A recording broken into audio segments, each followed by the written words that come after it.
Hello. I always have to do a delay at the beginning of the video because it cuts me off. How did I find that? And how can you find stuff in the future? Feel free to email me all the time, but I can't help but teach as I go because that's like what I do in my career.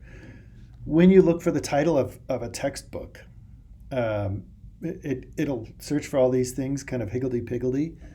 But if you put quote marks around the title, it'll search for that specific or explicit or that exact string of text. And if there's any extra spaces, take care of those. But this looks at all of our books, whether they're on reserve or not.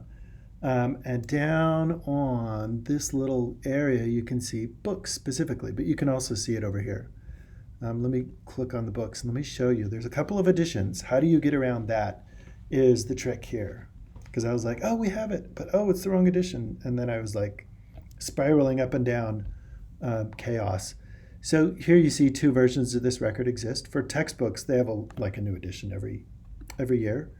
To monetize things, I don't know.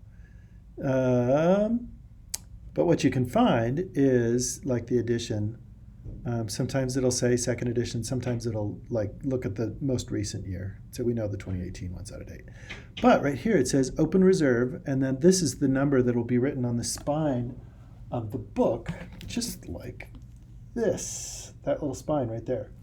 And you can find it. There's a book scanner there. You can also click on this to see. Sometimes you can check them out, but for a high demand class like this, they'll often put something on reserve so students can go and visit it.